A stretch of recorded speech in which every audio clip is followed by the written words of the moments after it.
आंकड़ा देश में लगातार बढ़ता दिखाई दे रहा है। उत्तर प्रदेश की बात हो या अन्य प्रदेशों की बात हो तो वहीं छत्तीसगढ़ में भी लगातार कोविड-19 संक्रमित मरीज की संख्या लगातार देखने को मिल रही है और छत्तीसगढ़ में तेजी से बढ़ते कोरोना संक्रमण के मामलों ने राज्य के कई जिलों की रफ्तार पर ब्रेक लगा दिया है। रायपुर की बात हो, बिलासपुर या फिर दुर्ग की, या इसके अलावा दुर्ग समेत 6 जिलों में जो बंदी के बाद अब गरियाबंद और कोरिया में भी बुधवार से लॉकडाउन लगाया जा रहा है। इसके साथ ही प्रदेश की 25% से ज्यादा आबादी एक बार फिर घरों में कैद हो गई है। इसका एक बड़ा कारण लोगों की लापरवाही भी है। आपको बता दें, छत्तीसगढ़ में इस बार का लॉकडाउन पहले के मुकाबले काफी सख्त है। दूध और दवा के सिवा इस लॉकडाउन में न तो कोई दुकान खुलेगी और न ही अकारण घर से निकलने वालों को बख्शा जाएगा। इस सख्त लॉकडाउन का मकसद कोरोना की चेन को हर हाल में तोड़ना है। जाहिर सी बात है, जिस तरह अनलॉक में लोगों ने लापरवाही बरती उसका खामियाजा जनता और सरकार दोनों को ही उठाना पड़ रहा है। ऐसे में इस बार सरकार कोई रिस्क लेने के मूड में नजर नहीं आ रही। 28 सितंबर तक लॉकडाउन की आदेशित किया गया है, जिसमें अभी जो है शहर में स्थिति सामान्य है।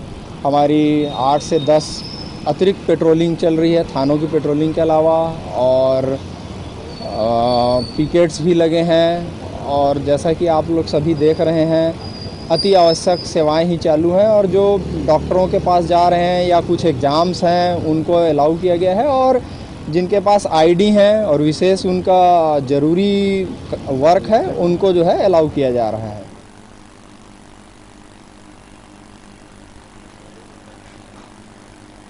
छत्तीसगढ़ में कोरोना को लेकर देखा जाए तो लगातार संक्रमित मरीजों का आंकड़ा बढ़ता दिखाई दे रहा है। ग्राफ लगातार बढ़ता दिखाई दे रहा है। ऐसे में सरकार ने गाइडलाइन में कुछ चेंजेस किए और कुछ जगहों पर, या यूँ कहा जाए कि रायपुर, बिलासपुर, दुर्ग समेत 6 जिलों में संपूर्ण लॉकडाउन का फैसला लिया है। और ये लॉकडाउन भी पहले के लॉकडाउन से हटकर होगा, क्योंकि इस लॉकडाउन में काफ़ी सख्ती बरती जाएगी। और इस खबर पर बात करेंगे, छत्तीसगढ़ स्टेट हेड हमारे साथ जुड़ गए हैं नितिन चौबे। नितिन, जिस तरह कोविड-19 मरीजों को लेकर बात की जाए तो लगातार संक्रमित मरीजों का आंकड़ा छत्तीसगढ़ में बढ़ता दिखाई देने लगा है और इसको लेकर सरकार की चिंताएं भी बढ़ने लगी हैं। लेकिन जिस तरह से पूरे मामले को लेकर अब सरकार गंभीरता से कदम उठाती दिखाई दे रही है, लॉकडाउन का फैसला लिया, लेकिन पिछले लॉकडाउन के मुकाबले ये लॉकडाउन कुछ सख्तियों के साथ अलग तरीके से लागू किया गया है। किस तरह देखें इस लॉकडाउन को और क्या कुछ स्थिति छत्तीसगढ़ में फिलहाल अभी देखने को मिल रही है? देखिए, अगर हम छत्तीसगढ़ की बात करें तो अभी तक जो कुल संक्रमित मरीज मिल चुके हैं वो 90,000 के आसपास के बताए जा रहे हैं, और उसमें से 38,000 ऐसे हैं जिनका अभी भी लगातार इलाज जारी है। तो इसके अलावा या तो कुछ मौतें हो चुकी है छत्तीसगढ़ में और बाकियों को डिस्चार्ज किया जा चुका है। लेकिन जिस हिसाब से पिछले दिनों कोरोना ने अपने पैर फैलाए छत्तीसगढ़ में, उसको देखते हुए सरकार ने काफी सख्त कदम उठाए। हालांकि पहले ही राज्य सरकार जिला कलेक्टरों को अधिकार दे चुकी थी कि अपने अपने जिला की जो स्थिति है उसको देखते हुए वो लॉकडाउन के फैसले ले सकते हैं। और पिछले दिनों जिस हिसाब से मौत के आंकड़े बढ़े छत्तीसगढ़ में, उसको देखते हुए अलग अलग कलेक्टरों ने जारी किए निर्देश, और उसमें राजधानी रायपुर को अगर हम बात करें तो 21 तारीख की रात के 9 बजे से लेकर 28 तारीख तक ये लॉकडाउन राजधानी रायपुर में घोषणा किया गया है। और इसके साथ साथ अन्य 6 जिलों में भी लॉकडाउन की घोषणा की गई है। हम बात करेंगे बलौदाबाजार, बालोद, धमतरी, दुर्ग, बिलासपुर समेत ये कुल मिला के 6 जिले हैं जहां पर की लॉकडाउन रखा गया है। और लॉकडाउन की जो शर्तें हैं काफी सख्त हैं। हालांकि अलग अलग जिलों के हिसाब से कलेक्टरों ने अलग अलग सुविधाएं और अलग अलग छूटों की घोषणा करी है। लेकिन राजधानी रायपुर की हम बात करें तो केवल दूध और दवाइयों को ही लिए छूट मिली है। फल सब्जियों की दुकानें भी इस लॉकडाउन में बंद रखी गई है, और दूध के लिए भी सुबह प्रातः में 2 घंटे और शाम को 1.5 घंटे की छूट दी गई है। पेट्रोल पंप की भी सुविधाएं हर किसी आम नागरिकों के लिए मुहैया नहीं की गई है। पेट्रोल केवल कुछ चुनिंदा कुछ गाड़ियां, सरकारी गाड़ियां और अन्य आवश्यक सेवाएं जैसे मीडिया की कुछ जरूरी गाड़ियां जो धरातल पे रहेंगी या जिनके आवागमन की आवश्यकताएं होंगी, उनको पेट्रोल देने की छूट मिली है। अगर हम इस तरह से बात करें तो कोरोना जो छत्तीसगढ़ में काफी भयावह रूप फैला चुका है। मौत के आंकड़े पिछले 24 घंटे में जो बढ़े हैं वो भी काफी ज्यादा देखने को मिले हैं। हालांकि लॉकडाउन के बाद कुछ बोला जा रहा है कि जो संक्रमित मरीजों की संख्या है वो कम आ रही है। लेकिन यहाँ अगर हम इसके कोरोना के इलाज को लेकर चलें तो प्राइवेट कोविड अस्पतालों को जो मान्यता दी गई है उसमें भी पिछले दिनों हमारे द्वारा और मीडिया के द्वारा कई सारी बातें सामने आई, जिसमें कि अस्पताल प्रबंधन द्वारा कई सारी धांधलियां की जा रही थी, अधिकाधिक फीस वसूली जा रही थी, इलीगल फीस वसूली जा रही थी कोरोना के मरीजों से। उसको लेकर भी कल जो मुख्यमंत्री ने एक अहम घोषणा करी है, उन्होंने कहा है कि सरकार की निर्धारित दरों के अलावा अधिक फीस लेने वाले अस्पतालों की कोविड मान्यता जो है वो खत्म कर दी जाएगी। जी बिल्कुल नितिन, लेकिन जिस तरह से लॉकडाउन का सहारा ना चाहते हुए भी सरकार को लेना पड़ा है, और क्या वजह मानी जाए, क्योंकि एक सवाल बार बार निकलकर यही आता है कि आखिर चूक कहां हो रही है जिसके चलते संक्रमित मरीजों का आंकड़ा लगातार बढ़ता दिखाई दे रहा है। क्या लगता है सरकार भी गंभीरता से कदम उठाती दिखाई दे रही है, कहीं ना कहीं गाइडलाइन में कुछ कमी है, या फिर जनता में जागरूकता की कमी है जिसके चलते लगातार मरीज जो है बढ़ते दिखाई दे रहे हैं? निश्चित तौर पे ये बोला जाएगा कि सरकार ने पहले और दूसरे लॉकडाउन में अपने फैसले लिए थे, नियत तरीके से फैसले लिए थे, उसको लेके लॉकडाउन रखा था। उसके बाद अनलॉक की प्रक्रिया धीरे धीरे प्रारंभ की थी और इस अनलॉक के दौरान भी दुकानों को विशेष निर्धारित समय के लिए ही खोला जाता था, जो आम जनता के लिए है। अलग अलग दुकानों के अलग अलग सुविधाओं के अलग अलग समय रखे गए थे। सरकार अपनी तरफ से, जिला कलेक्टर अपनी तरफ से भरपूर प्रयास कर रहे हैं।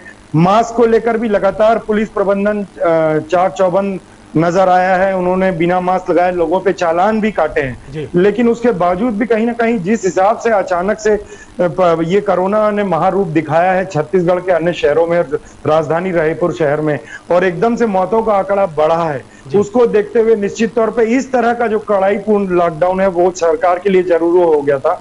क्योंकि पब्लिक में जागरूकता तो है, कुछ करीबी लोगों को खोने का लगातार राजधानी में बढ़ रहे मौत के आंकड़े या छत्तीसगढ़ में बढ़ रहे आंकड़े, लेकिन कहीं ना कहीं ये बिल्कुल देखना पड़ेगा कि अचानक जैसे अनलॉक की घोषणा, लॉकडाउन की घोषणा ही उसके 2 दिन पहले हमने भी इस खबर को प्राथमिकता से चलाया था कि जिस तरह से मार्केट में लोगों को सामान लेने के लिए भीड़ बढ़ी, मार्केट में कालाबाजारी बढ़ी, चीजों के मूल्य बढ़े, तो कहीं ना कहीं संपूर्ण प्रबंधन में जहां तक है प्रशासन फेल हो रहा है, तो पब्लिक भी गैर जिम्मेदार हो रही है। अगर अनलॉक लॉकडाउन हो रहा था तो उसको समय निर्धारित, उसकी घोषणा 5 दिन पहले हो चुकी थी, तो उसको समय निर्धारित आवश्यक वस्तुओं की खरीदी आम जनता को कर लेनी थी। लेकिन उसके बावजूद जिस हिसाब से आखिरी 2 दिन में भीड़ बढ़ी है और मार्केट में हापाधापी का माहौल दिखा, तो ये काफी खतरा नजर आता है संक्रमण बढ़ने का। जी बिल्कुल, कोरोना काल को लेकर शुरू से एक ही बात नितिन लगातार बार बार कही जा रही है कि एकजुटता से जागरूकता फैलानी होगी, सैनिटाइज करना होगा, अपने हाथों को बार बार साफ करना होगा, मास्क का इस्तेमाल करना होगा, सोशल डिस्टेंसिंग का पालन करना होगा। इन तमाम बातों को लेकर बार बार दिशा निर्देश भी जारी किए जाते रहे, लेकिन इस कोविड-19 को लेकर कहीं ना कहीं जो है सियासी पहलू भी देखने को मिल रहा है। लगातार छत्तीसगढ़ में आरोप प्रत्यारोप का दौर भी चलता दिखाई दे रहा है। क्या लगता है, एक तरफ जो है कोरोना लगातार अपने पैर पसारता दिखाई दे रहा है, तो वहीं इस मामले को लेकर सियासत भी अपने चरम पर है, क्या कहीं से लेकर? निश्चित तौर पे सियासत भी गरमाई है। विपक्षी दल भाजपा ने लॉकडाउन के स्टार्ट होते ही नेता प्रतिपक्ष धर्मलाल कौशिक सहित अन्य नेताओं ने सरकार को घेरने की कोशिश करी कि जिले वाइज लॉकडाउन की घोषणा क्यों कर रही है सरकार, चाहे तो पूरे प्रदेश में एक साथ करे। इसको लेकर सत्ता पक्ष भी आरोप लगाती आई कि अगर किसी तरह के लॉकडाउन की घोषणा ही करनी है तो केंद्र सरकार करे, कि किस केंद्र में भाजपा की सरकार बैठी है, तो वो निश्चित तौर पे वो एक गाइडलाइन जारी करे जो पूरे हिंदुस्तान के लिए एक तरह से लागू की जाए। तो ये आरोप प्रत्यारोप का दौर तो जरूर लॉकडाउन को लेकर चालू है, चाहे वो निजी अस्पतालों द्वारा मनमानी फीस, या अस्पताल में इलाज के दौरान मरीजों की हो रही मौत, या अस्पताल के अंदर जिस तरह से खाने की रखरखाव की व्यवस्था, डॉक्टरों को नहीं देखे जाना, निजी अस्पतालों के ऊपर भी कई सारी उंगलियां उठी हैं। एम्स में भी लगातार कई शिकायतें मिलने को आई हैं कि मरीजों की कोई अच्छे से देखभाल नहीं हो रही है। लेकिन जिस हिसाब से टेस्टिंग किट को भी लेकर जिस हिसाब से अभी तक संपूर्ण छत्तीसगढ़ में कोरोना मार्च से लेकर अभी तक काफी अपने पैर पसार चुका है। टेस्टिंग जिस हिसाब से तेजी पकड़नी थी, छत्तीसगढ़ में वो स्वरूप टेस्टिंग का नहीं पकड़ पाया है कि आमजन जिसको जरा भी शक हो, जब तक कि खासकर वो गंभीर बीमार नहीं होता या लक्षण नहीं दिखते, तब तक उसकी टेस्टिंग की सुविधा मुहैया नहीं कराई जाती या नहीं हो पाती प्राइवेट अस्पतालों। और बाकी जो निजी प्राइवेट हैं वो इतने ज्यादा महंगे हैं, 2700 रुपए एक व्यक्ति का निजी टेस्ट का, तो हर व्यक्ति का लिए संभव नहीं है कि वो अपने परिवार की टेस्टिंग कर सके। बिल्कुल, तो कहीं ना कहीं शासन पर भी इसको लेकर उंगलियां उठ रही हैं, निजी अस्पतालों पे उंगलियां उठ रही हैं, और एक तरफ दूसरा जो पहलू है आम पब्लिक की जागरूकता को लेकर भी कहीं ना कहीं जिम्मेदार ठहराया जा रहा है। बिल्कुल अगर नितिन, लॉकडाउन को लेकर भी एक बड़ा कदम सरकार ने उठाया है। फिलहाल देखने वाली बात होगी जिस तरह से एक नहीं दो नहीं बल्कि 6 जिलों से ज़्यादा क्षेत्रों में जो है पूर्ण लॉकडाउन लगाया गया है, इसका कितना असर आगामी दिनों में देखने को मिलेगा, वाकई देखने वाली बात होगी। जुड़ने के लिए तमाम बात पे आपका धन्यवाद।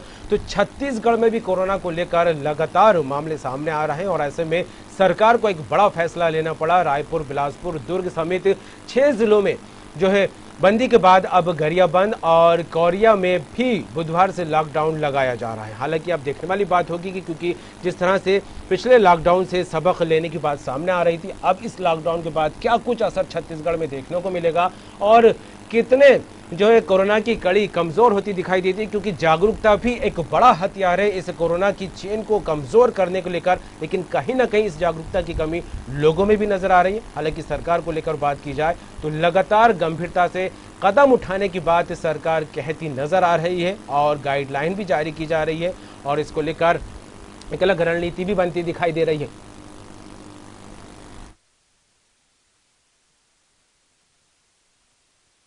कहीं जागरूकता की कमी है, लेकिन कहीं ना कहीं इस पूरे मामले को लेकर सियासी पहलू भी नजर आ रहा है। अब फिलहाल देखने वाली बात होगी कि एक तरफ सियासत है, दूसरी तरफ कोरोना से सरकार लगातार लड़ती दिखाई दे रही है। प्रशासन का अमला भी इसको लेकर काफी मुस्तैदी से काम करता नजर आ रहा है। लेकिन यह मैसेज एक बार फिर देना चाहेंगे कि कोरोना को हराना है तो सोशल डिस्टेंसिंग का खास तौर पर ध्यान रखना होगा, मास्क पहनना होगा, अपने हाथों को बार बार साफ करना होगा और जो गाइडलाइन जारी की जा रही है उस नियमों को अपनी जिंदगी से जोड़ना होगा, उनका पालन लगातार करना होगा। खास खबर में फिलहाल इतना ही। दीजिए इजाजत, बाकी खबरों के लिए बने रहिए न्यूज़ वर्ल्ड के साथ।